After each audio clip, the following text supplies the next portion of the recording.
Good morning. We're happy to announce that we have the Reverend Ann Gardner who's here. You know what the topic is.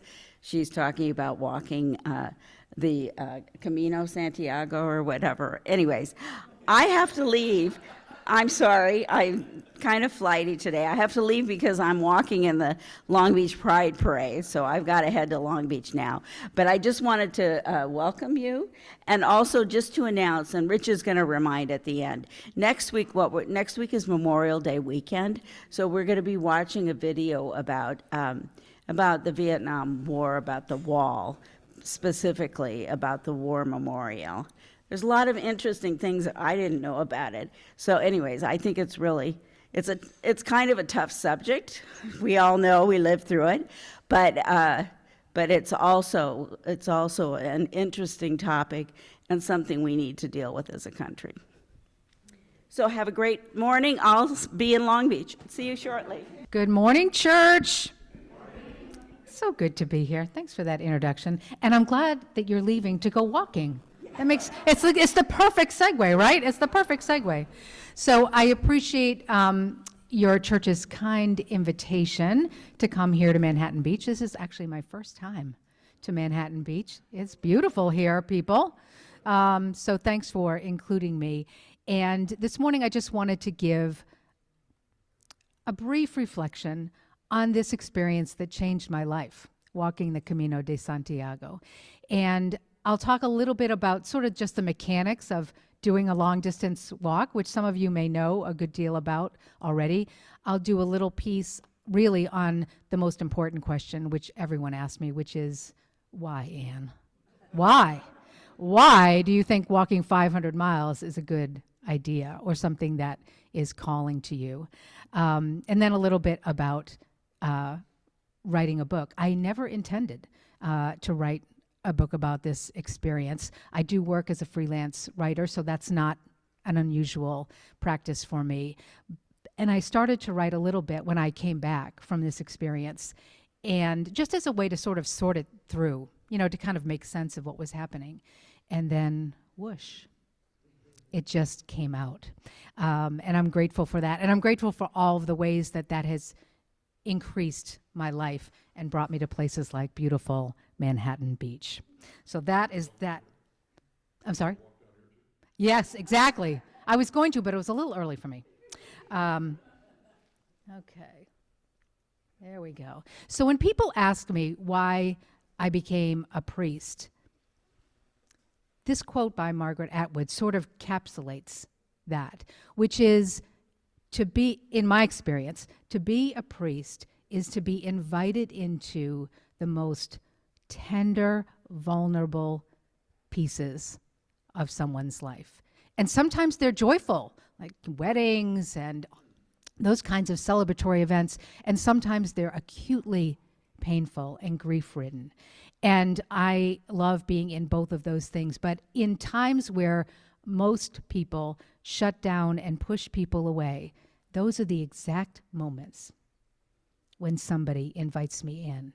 And it is a really meaningful way to live out your professional life. Your personal life too, but your professional life. So over the years, I have really come to appreciate what it means as an Irish girl to tell a good story. It's always important to tell a good story and to swap your experiences with each other, a really powerful thing. So this is the start of my story here.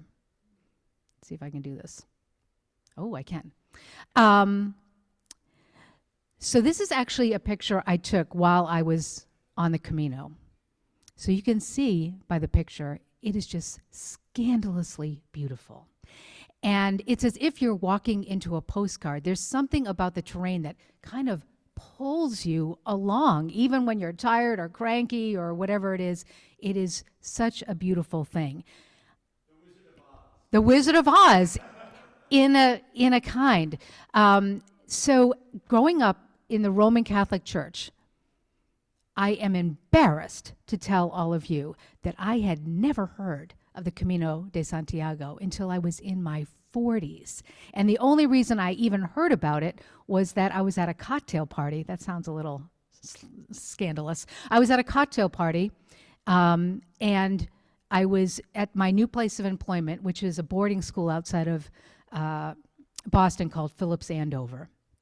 And I had just finished faculty orientation, and I went to the head of school's office for this sort of send-off, this cocktail party, and I met a wife of one of the other faculty members who I was immediately taken with. She was from Cuba, and she was so interested in exploring her faith and also just in religious and cultural things. And she told me about this crazy 500-mile walk across Spain. And I was sitting with my little plate of crudité and my little carrots and my little celery and my little tomato. And Carmel started to tell me this story about the Camino and how she desperately wanted to walk the Camino. And I found myself so taken with her that I spent pretty much the entire party with Carmel, who I had just met. And when I left, I thought, what is it about this idea that is so gripping to me?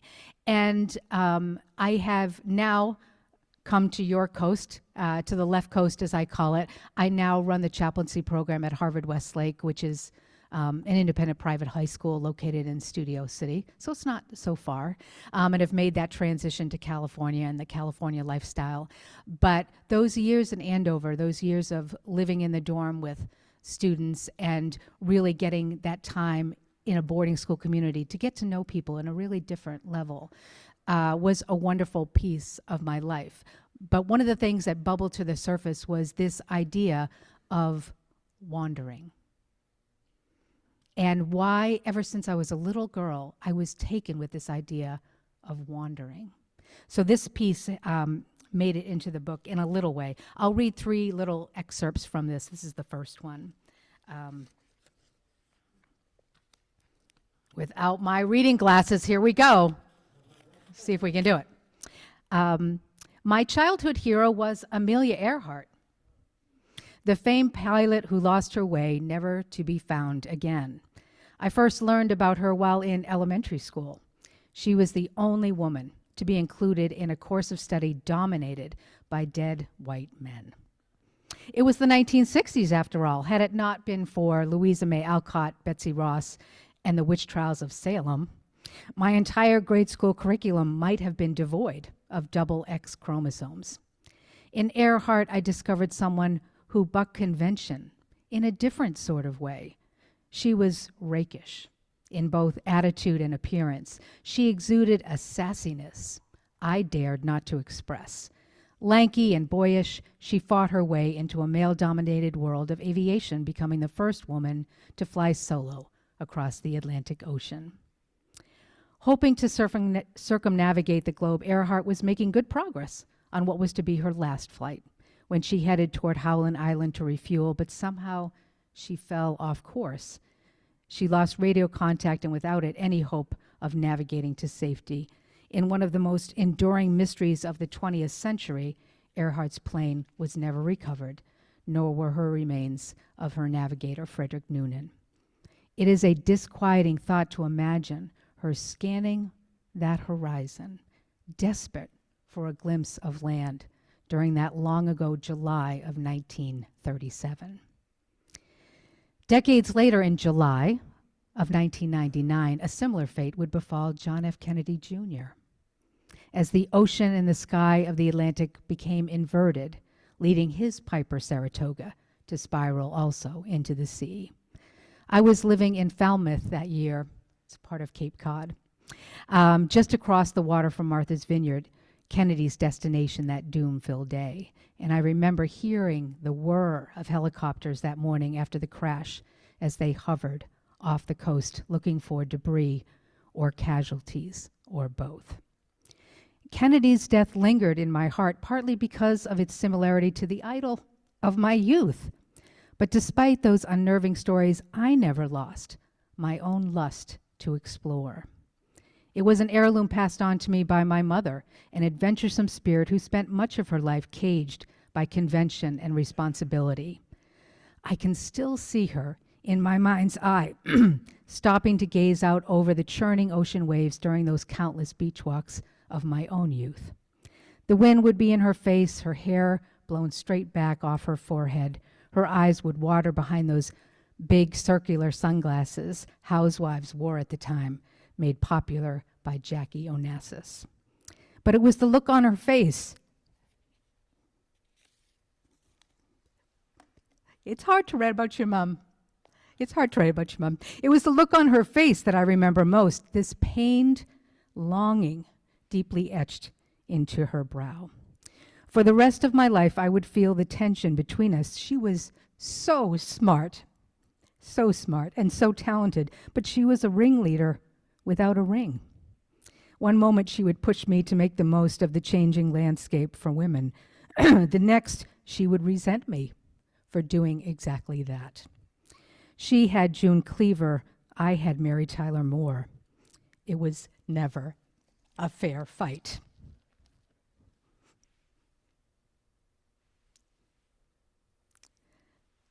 So when I first decided I wanted to do this, I assumed I would do it alone. Because who wants to walk 500 miles across Spain? Who could I possibly convince to do this crazy thing? In the end, there were 5 people in our group whose feet you see among you. My wife, Beth, went for a portion because, she's an adult. She had a real job, not a teacher, not working for a school. So she came for a portion of time, as did one of my colleagues, a very fit and young 29-year-old. And then 2 of my then students who were seniors who were just about to graduate asked me if they could go with me. So it was the 5 of us, Meredith, Sasha, Beth, my friend Jess, and myself. We were in our dorm one day with a pile of stuff around us, and we were trying to decide how we were going to carry all of this stuff in our backpacks without, being burdened to the point of not being able to do it. And so to lighten the moment, I said, you know what? I think we should all have nicknames for this trip. Let's have a nickname. And I said, I think it should be a riff on the word go, because after all, we were going. So I decided I was going to be Let Go. As a typical type A East Coast girl, I like to hold on to the reins tightly. I like to have everything under control. And it would behoove me if I could learn to just let go a little bit. And maybe 500 miles was enough to beat it out of me.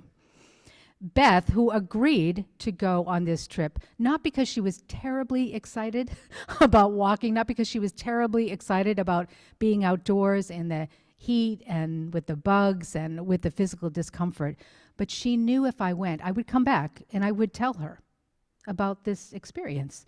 And she would hear, but she felt like she wouldn't really get it. She would never really understand what this trip did for me. And so she decided she wanted to do a small portion, 100 miles of this trip. So she was sitting next to me. So I said, I'm going to be Let Go. And without missing a beat, she said, I'm going to be Just Go. And I was like, oh, perfect. The perfect nickname for Beth. So I was like, okay, Let Go, Just Go. The boy, Sasha, he was this strapping farmhand kid from the middle of Kansas, big, broad shoulders, was a marathon runner, really, really young and vigorous. And he decided he was going to be go slow because he was, 18 years old. And so everything was snap, snap, snap, do, accomplish, accomplish, accomplish. So it was on the cusp of him going to college. So he said, let me just take a moment and kind of try to drill down into that, go slow. Meredith, the other student in our group, was the only one of us who could speak any other language besides English. She could speak French and Spanish and English. So she decided she was going to be amigo as our foreign envoy to all the people that we met while we were on the trip. Very telling for her. And then my friend Jess, again, she was a spin instructor, 29, super fit. She kind of leapt up from her chair as the circle question got around to her and said, I'm going to be go. And we were like, yeah, you are, Jess, you are. So Let Go, Just Go slow, amigo, and go. And we headed off to Spain. So here's a map, just a quick graphic of the 500 miles. The path actually starts just over the Pyrenees Mountains in France, and then it goes all the way across the northern width of Spain and ends in the town of Santiago, which, as lore would have it, is where the remains of the disciple St. James are interred underneath the cathedral. So this pilgrimage path has been around literally for thousands of years. So many people have done this. And it has these three distinct topographies. That first third is kind of the rolling vineyard hills of Spain. Gentle, green, lush, temperate. It's a good place to start. It kind of sucks you in. And then that middle portion where you don't really see any towns, there's a reason you don't see any towns, because that's called the meseta, the Spanish word for table. So basically, it's this barren, arid plateau where you go up a really steep incline and then flat, flat, flat, flat, flat, and then down the other side. So I thought, well, it's flat. That's got to be my favorite section. I'll read a little bit about that after I describe the last section. And then at the very end are actually the mountains of Galicia. So very steep, cold. At the top of some of those mountains, there's still snow, even in summer, before you descend finally and then down into the town of Santiago. So here's a little bit about what I thought was going to be my favorite section, the meseta. I lumbered out of bed at daybreak and began walking the most lifeless section of the Camino I had yet experienced. The road was straight, straight as an arrow, so straight I strained to see any variation in the landscape ahead of me. Pythagoras himself could not have convinced me the world was round that morning. I felt like I was on a giant griddle, sizzling under the sun, striding across an endless pancake of dirt. The meseta's extreme heat and lack of shade were beginning to take their toll. An amalgamation of recessive genes. I had auburn hair, green eyes, and skin so fair it began to redden within minutes of being out in the sun. I had chosen to don both pants and long-sleeve shirts for the entire time I was on the Camino, regardless of how high the temperature was. The only skin that ever saw the light of day was the back of my hands and the tips of my ears. Every morning I made sure the rest of my head and neck were shrouded under a ball cap and a bandana and a healthy slathering of sunblock. Despite my efforts, the power of the sun overwhelmed me. Small blisters began to form on the back of my hands, extending past my knuckles toward the tips of my fingers. My hands were now swollen and pink. It was painful to make a fist, or even to try and tie my shoes. As I walked, I could literally feel my skin burning. Occasionally, I would tug at my shirt sleeves to get them over my hands, but without being able to grasp the fabric for long, the cuffs would eventually creep up, once again leaving the back of my hands uncovered. By this point, the pilgrimage had become a grind. The heat, the insects, a swath of blisters on both my hands and feet. Even the flat terrain sparked no gratitude in me. I had lost my rhythm, and in some ways my purpose, my mental discipline was beginning to falter. It is discouraging and humbling to realize the impact a bit of discomfort can provoke. I reminded myself the Camino was a marathon and not a sprint. Just keep fighting, I chanted, just keep moving. We stopped for the night at a hostel located right on the path. With another 11 miles or so behind us, I was eager to spend the afternoon inside the cool interior of the hostel. Paco, our host for the night, led us to a back room and then promptly chastised Sasha, the boy, for throwing his pack on the lower bunk.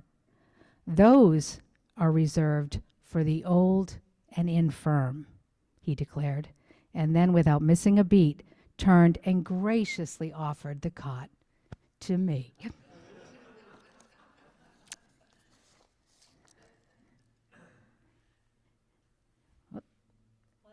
Whoop. The meseta, that flat plateau. Oh, I don't don't know if I can go back. That's the thing about the Camino. I guess you can't go back. So the slide before that showed a collection of painted yellow shells. And so a lot of people ask, like, do you get lost? Is it hard to find your way around? Absolutely not. It is a one-way, one-directional path, and it's marked by these scalloped yellow shells. Sometimes they're painted on the side of a building, sometimes they're on a sign, sometimes they're on a granite marker, sometimes they're actually on the dirt, like people will leave shells, so that you don't get lost. The shell is the sign of St. James. So that's why that's used as a directional. This is a common sight. Outside of each hostel, you would see people, the collection of boots, because you weren't allowed, of course, to wear your boots inside. So I thought I'd share just 2 practical stories that I learned while I was walking. One of my friends, when we were talking about how to make sure that you stayed well and didn't get injured and all that kind of stuff, so many people were worried about blisters. How am I going to avoid blisters? And so this friend of mine said, oh, it's super easy. Just duct tape. I said, I don't understand. And they said, just go to the hardware store, get a roll of duct tape, and then before you head out in the morning, take the duct tape, snap it off, and then wrap the parts of your foot that are likely to get blisters. So maybe the back of your heel or the edge of your small toe. Wherever you tend to get blisters, just wrap that, and that'll keep you from getting blisters. And I thought, duct tape, super hard to remove. And so I said, well, what happens at the end of the day when you have to rip that off your tender skin? And she's like, Anne, for the love of God, just do it. Just stop arguing with me. Just do it. I said, all right. So I got the duct tape, wrapped my feet, put my sock on, put my shoe on, walk. And then at the end of the day, because it was so hot, because I had sweated so much, I would take that sock off, and that tape would just peel right off. No resistance, just peel right off. But because there was something between my skin and the source of the friction, meaning the sock or the shoe, no friction could ever start. And without friction, no blisters ever started. So she was right. I hate that about her, but she was right. So duct tape, for anybody that's interested in doing some kind of long distance walking, just think about that as a tip. Here's the other piece about the backpack. So I actually wore a very small backpack that was recommended to me by the staff of REI. And they said, just understand that over the course of 500 miles, you think, oh, I could just take this little thing or that little thing, and it won't make any difference. Oh my God, it makes a ton of difference. And so they said, please just take as little as you can. Here's the equation, the hiker's equation. So I'll have all of you do this little mathematical equation in your head. Please don't tell me. So you take your weight, whatever that is, and then you take 10% of that. So everybody got that number? And then you subtract from that number the number 8. So if you're 150 pounds, 10% of that is 15, minus 8 is 7. That means for you, for the 150-pound person, 7 pounds is all that should be in your backpack, which is nothing. Most women carry purses over that, right? Every single day. And so I was like, I don't understand. So the 8 represents the amount of weight. When you get a pack and it has one of those water bladders in it, and because that you really need to do, because hydration is the most important thing. When you fill that up, that ends up being about 8 pounds. So that's why you swipe off that 8 at the end. So really, you should be taking, at the most, 10% of your body weight. I did not do that. And I suffered. Oh, how I suffered with all the things I thought I needed. And there were many people who brought huge rucksacks and literally would throw stuff out of them onto the side of the path because they couldn't bear to carry it anymore. But it was a good lesson about long-distance endurance activities. But of course, it was more impactful when I thought about what it is that I think I need in my life. I need all of these things to protect me. So I've got to have this, and I've got to have this, and I've got to have this. And you actually don't. You don't need to have a lot of the things that you think you need to protect your heart and your soul in your journey. Okay, don't go too far, Anne, because you can't come back. There we go. So here, of course, is the question. Why? Why, Anne? Why are you doing this? This is crazy. This is the craziest thing you've ever come up with, and I've come up with some pretty crazy things. So just a little blip on why.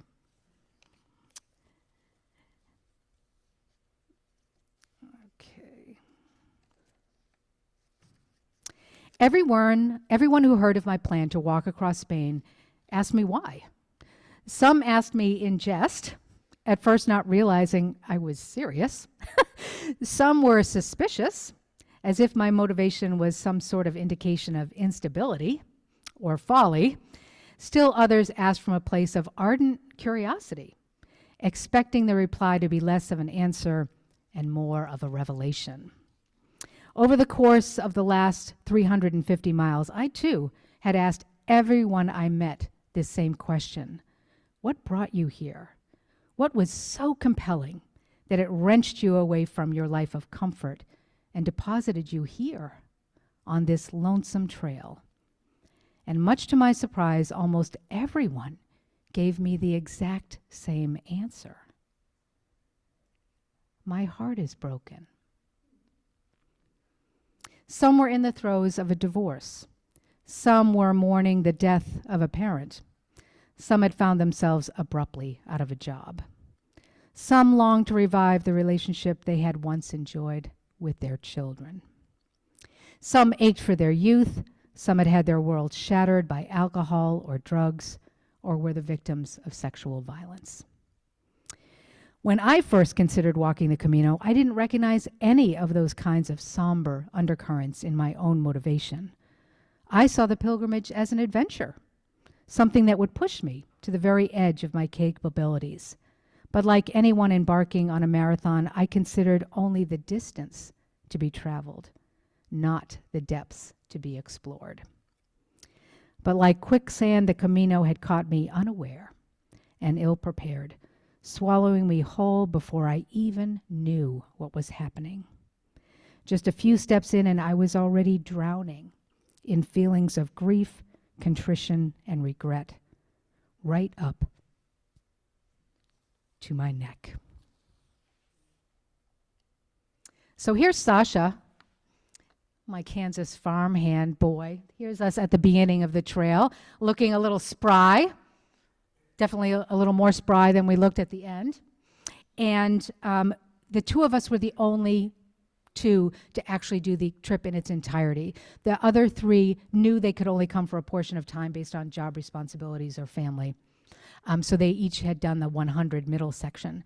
So Sasha and I did the piece all the way across.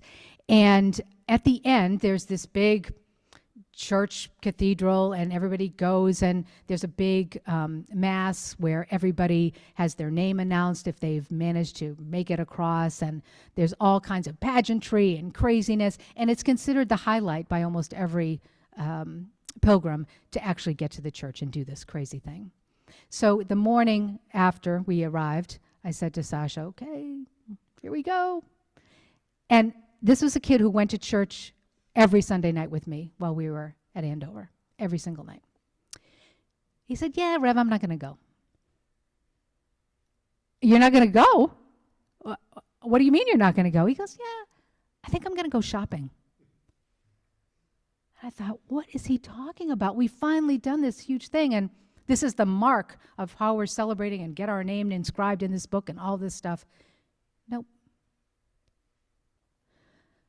So he went off, and I went to the cathedral and was a part of all that pageantry.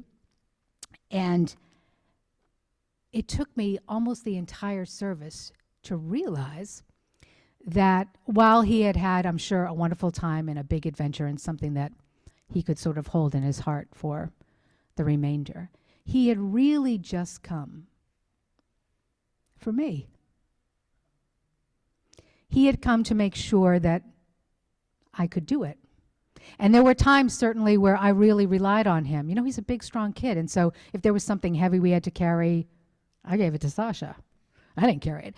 And if I needed to make sure we got to a place and got in line early enough to ensure that we had a bed, it was Sasha who scampered forward and me who was able to go at my own pace. It was only because of him and his thoughtfulness and his kindness that this actually happened in my life. So I do not have children, but if I did, I would wish that Sasha was my son. He feels like a son to me in many ways. And, now he's in his 30s and he's a big Google engineer, whatever. But we had this time when he was just a kid to have this wonderful experience. As I said, a book came out of this experience. I titled it "And So I Walked" because I realized after doing all of this that for my whole life, walking was the thing I did. If I was sad, I would walk. If I was troubled and I needed to figure something out, I would walk. If I was joyful, I would walk. It's just the thing that I do. It's the way that I make sense of the world, the way I cope emotionally, the way I keep an excellent physical condition. It is just the thing that I do. So that felt like a good thing. So here's one last story to tell you. So the book came out, I got an agent, I got a publisher, all that stuff, and I was trying to decide different ways to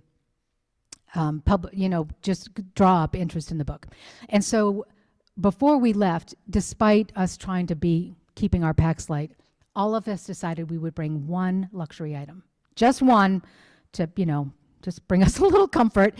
And so 2 brought these little iPods, Beth and Meredith, so that they could have music while they walk, because that's just how they prefer to walk, and they wanted to have that. And also, it was nice to have on the plane, because it's a long plane ride. So they had this music. So they had these little iPods. Sasha, God love him, brought a journal, which is heavy, a book. So he could just write and remember different details about this trip. I actually stole that on many occasions to jot down a few things, which ended up being jotted down here. So I'm appreciative to Sasha for doing that. My friend Jess, God love her, is an excellent photographer, and she brought this big old camera, not like your cell phone, like a big real camera with the lenses and all this stuff, really heavy. But some of the best pictures of the trip, of course, are the ones that Jess took for us. So I'm grateful that she did that. She didn't even miss a beat carrying that thing. So she brought actually 2 things. She brought the camera and she brought mascara, because what woman could possibly be without mascara for however long? So I'm like, you're insane. Okay, so when I was thinking, what am I going to bring? What's my luxury item? I decided I estimated it would take me 40 days to do this walk, these 500 miles. It took me 37, so pretty close. So I decided I was going to bring 40 pieces of bazooka bubblegum. And I had a little side pocket on my pack, and I put 40 pieces in there, and at the end of every day, I would take one out, and I'd have it. Not only would my pack get lighter, which is a bonus, but I would just have this rush of sugar, and it just felt like America, like sugary, terrible stuff for you. And I'm like, oh, this makes me feel so great. And then over the course of time, of course, my pack got lighter and lighter and lighter. So when I came back, I said, I'm going to write to the people. And I thank the people of Bazooka in the book, like in the acknowledgments. I thank them because they saved me on occasion. And I said, I did this crazy thing. I walked these 500 miles. I wrote a book about it. It was, your gum product, which I actually would regularly eat before I went on this trip, even at my age. I said, I just wanted you to know, thank you so much for helping me make this accomplishment. So they wrote back and said, oh, we love this story. This is so fantastic. How can we help you? And I'm like, how can you help me? So I wrote back and I said, thanks so much. I said, could you just send me those tubs of bazooka bubblegum so I could bring to my book events and have that be the thing that I ended each talk with and just pass those around? And so she said, oh, sure. So for years now, she's been sending me tubs of bazooka bubblegum. Now that I've had a couple of crowns, I can't eat it anymore. I'm afraid. I'm very afraid. So I don't do that anymore. And I don't usually bring it to churches because it seems déclassé to bring bubblegum to churches. But it was just a fun reminder that you don't even know the things that will help you push across the finish line. Sometimes it's something as ridiculous as bazooka bubblegum. So thank all of you for coming this morning, hearing a little bit about that. If you have questions, I know some of you have other things that you're need to do and go to. There are some books in the back if anybody would like a copy. I'm happy to autograph it, but also to handle any questions you might have. And if you're thinking about doing yourself now, because I've convinced you, I can handle those too. Yep, Dale. Yeah, it depended on the terrain. And so sometimes it was less than that if it was super steep. And sometimes it was more than that if I just felt good that day. We would get up, we'd be up and out and walking by 6 a.m. because I did it in the summer, so super hot. And so I'd want to be, and also you're in a place where everybody is another pilgrim, so there's so much noise and clatter, you can't help but wake up. So you'd be up and walking, and you'd be done at about 1 in the afternoon because the sun would be up at the top of the sky, and it was time for siesta at that point in Spain. So you'd have a little something to eat, shower, take a little nap, and then get up to find dinner somewhere, and then get ready, repack and get ready for the next day. So there are something called albergues, which are like a slice below what an American hostel is like, but they are relegated only for pilgrims. And you get this credentialing that you showed, not that you couldn't tell by looking at us, but it shows that you're a documented pilgrim, and they stamp it so that at the end you can prove that you walked all of these various miles. So it really very, very modestly priced, like $5 to $10 a night.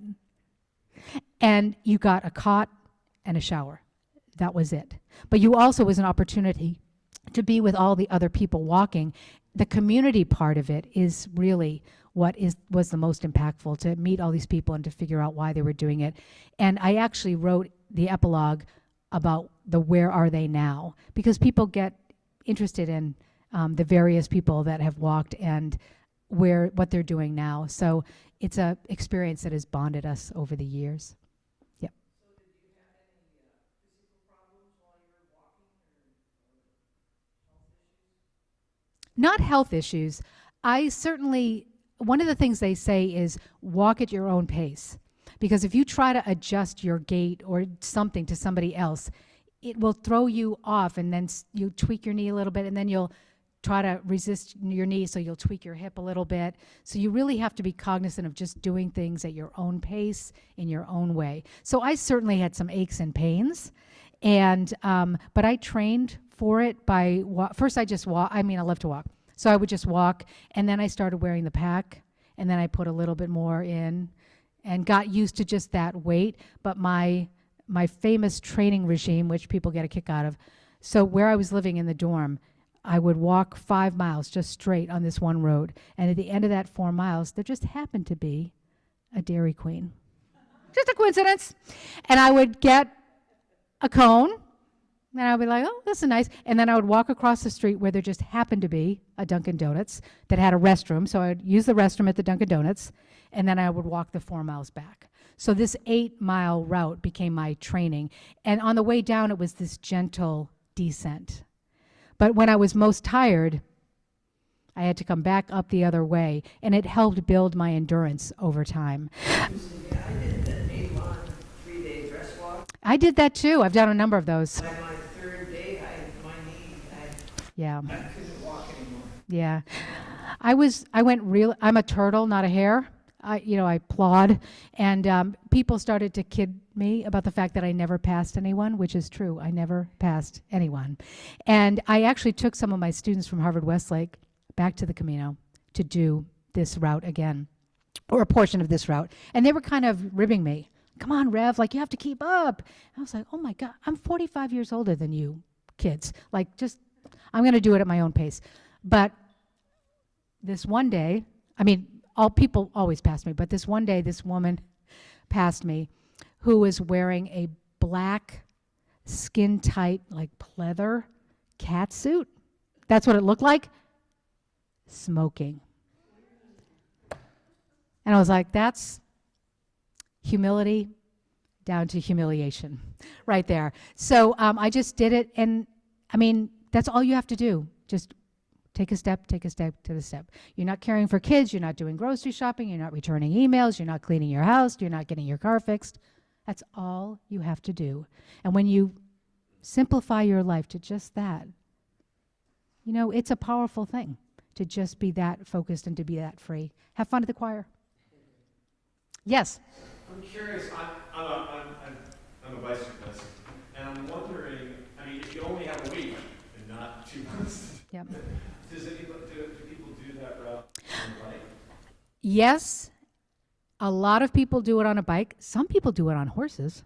A lot of people do it on a bike, but there are sections because of the terrain that bikes can't go on, so they're rerouted onto pavement, you know, across like rocky, narrow terrains or whatever. But there's a lot of people who do it on bikes, and truthfully, most people do and plan to do only a section. There are very few people who say, I'm going to start at the beginning and I'm going to walk all the way to the end. Or they say, I'm going to do the whole thing, but over the course of 3 or 4 summers. Like, I'm going to do this section and then this section and then this section. So absolutely you can do it on a bike. Absolutely. And a lot of people do. Yeah, because then you could probably do it in 5 days. Yeah, you can, yeah, if you're in shape, you could. I couldn't. Oh my gosh. Yes. So, yep. Yes. Who's asking you? Me. Oh, you. Yes. Do people walk at night to avoid the heat? Do people walk at night? No. Because, well, it's so remote. It's pitch black. Most of it is very, very rural. There's a handful of what we would call moderately sized towns. You know, Pamplona, Lyon. But it's very, very rural. And so people do get up early, but they don't walk at night because it would just, I mean, I guess you could, but wow. That would be, and then you would miss, that would be just to achieve the mileage, I think. You would miss talking to your fellow walkers and seeing the scenery and stopping to get that sangria that you just saw at some rosé or whatever. So yeah. Yes. I was also raised a Roman Catholic, and so I'm curious how you went from being raised as a Roman Catholic to where you wound up. Yeah, I mean, it was a very important part of my childhood, certainly, and I actually went to a Jesuit college, and then I followed that with going in the Jesuit Volunteer Corps, which for those of you who don't know, it's sort of like the Peace Corps, where you go out and you do some kind of social justice experience for a very modest paycheck. Mine was $50 a month. So I was just inculcated in the spirituality of the Catholic Church, for no doubt. And then, like many students, when they get to that sort of mid-20, or people, when they get to their mid-20s, they fall away from the institutional church, and I certainly did. And in many ways I did because I felt like I wasn't truly welcomed there. There wasn't a real place for me, particularly as a woman. There wasn't a leadership place for me. And I sort of put it out of my mind. But I missed church. I missed the community of church. And then it wasn't until I was working, I did college and university admissions for a long period of my professional career. I was a mid-career vocation change. And I got a job as the dean of admissions at Harvard Divinity School. And so then I thought, oh, if I'm going to be out promoting this as a theological education for a multitude of faith traditions, I better learn a little bit about these multiple faith traditions. And so I started just going to various places to experience in a real time what that spiritual lens was. And I happened to go to an Episcopal church. And I thought, oh, so similar, but without some of these thorns that had been particularly prickly for me.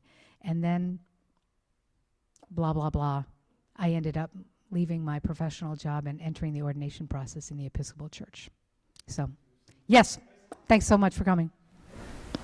Can you talk a little bit about the spiritual aspect of the church for you? You said it was life-changing. It really did change my life, and all of us went into this experience in some ways with some kind of goal. I don't want to call it with some kind of intention on our heart. And so for me, The year I did this was the year I turned 50. Read into that what you will, little midlife crisis.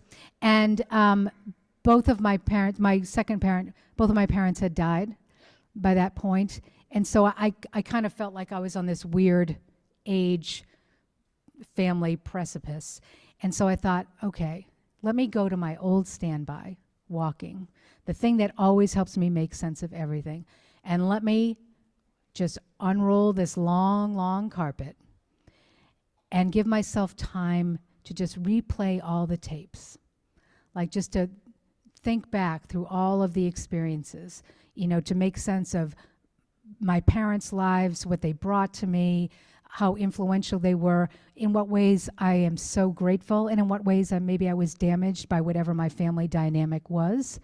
Let me think about my professional curve. Let me think about, now that I'm on the far side of the hill, what do I want to do with these remaining decades that I have at least some vigor? And how do I want to enter that last space with some grace? And so that's what I thought. That's what I thought I was doing. That did not happen. Because it took so much of my concentration and energy and focus to actually walk 500 miles. It takes a lot out of you. It's a grind. And so I spent a lot of time doing that, and then my excess time building relationships and community with the other people that were on this walk, and understanding why that is, in the end, the most important facet of my life. It's all about the people. It's all about the relationships. And I've been able to travel and seen many beautiful things and seen some really interesting things, but in the end, the thing that brings me the joy are the people.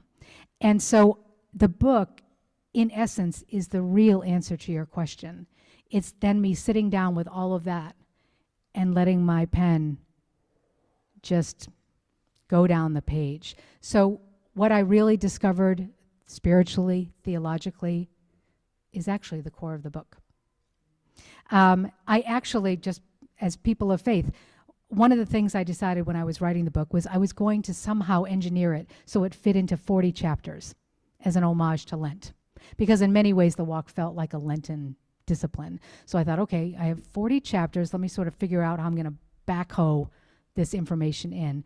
And so then I decided I would group chapters by liturgical season, not in the right order, but by whatever my emotion was. So there's chapters that are under Epiphany, and chapters that are Good Friday, and chapters that are ordinary time.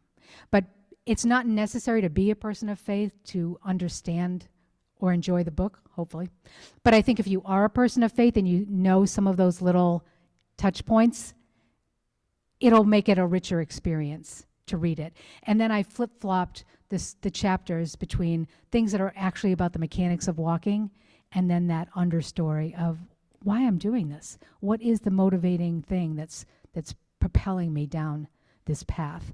So I think in weaving that tapestry with some of those headings, it tells the reader the whole story of what it means to walk the Camino.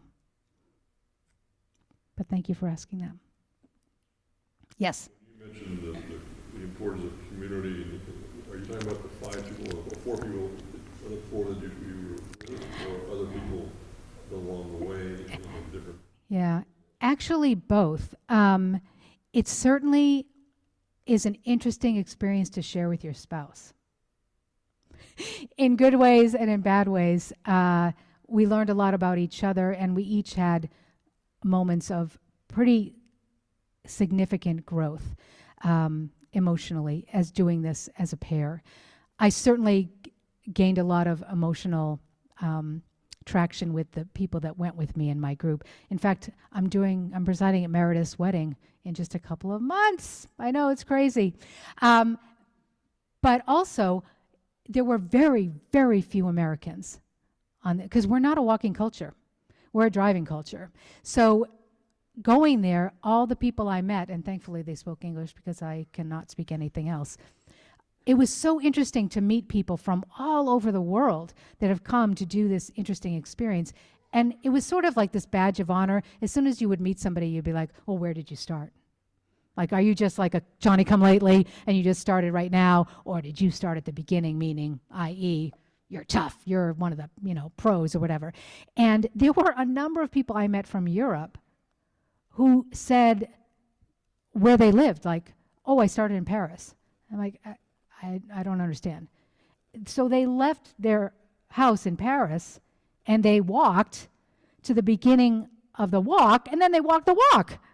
Right. So they'd be like, oh, I started in Heidelberg, or I was like, oh my, this is insane. So yeah, really interesting to meet people and to see that perspective. There were a lot of people that I would say were of retirement age that were walking, partly because they have time.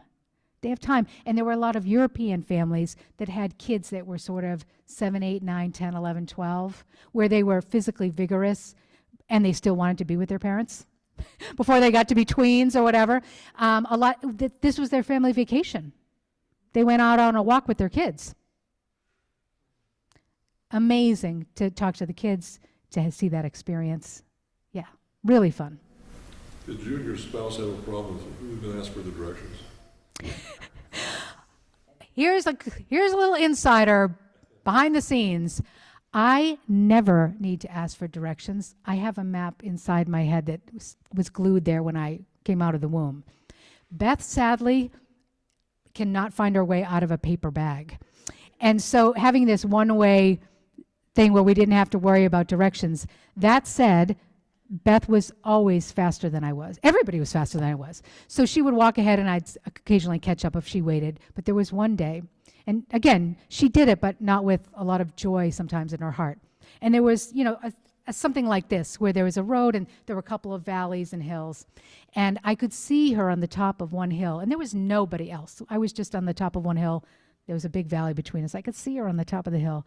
And I was like, what is she doing? It looks like she's stopping, so I'm walking along. And then I see her turn around to face me. And I was like, what is she doing? And then I see her bring her hands up to her face. And I wait, and I hear bellowed across the valley, we could have just gone to Weight Watchers. And I was like, oh my God, if I ever catch up to her, she's going to kill me. So it's, luckily you don't have to be directionally skilled in order to do this experience. Others? And your partner wasn't a man. They never asked directions. That is correct. That is correct. My partner was not a man. We have a friend that just has gotten back from a 10-day walk, but she said she did it all in Portugal.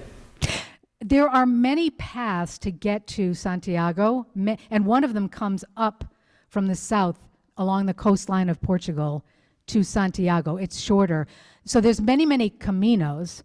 The Camino de Santiago is sort of the title of the most famous or most established pathway, which is the one that I did, the oldest, the one that has the most support services. But there's a lot of different, now shorter, truncated paths to get to that same location of Santiago.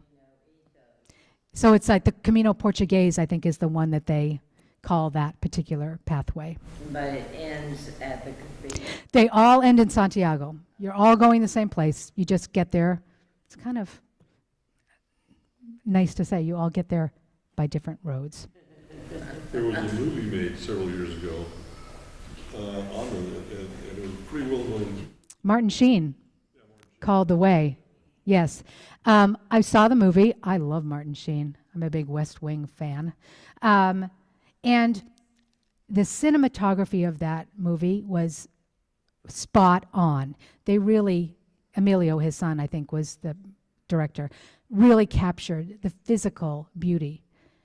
And because it was a movie, it kind of shaded the experience. I mean, Martin kind of just ambled right over all those hills as if it was nothing, and he always looked clean and, pressed, and his hair was always tightly, with his hairspray and all that kind of stuff. That is the experience of the movie the physical part wasn't, in my opinion, true to form. What was true to form was his extrapolation of the emotional rot that can come. Now, he was carrying in the movie, carrying the ashes of his son as a way to say goodbye to his son. And that emotional refuge is very much a part of the Camino experience for so many people. But it was a little light on the dirt and the flies and that stuff. But I did enjoy it. I did enjoy it.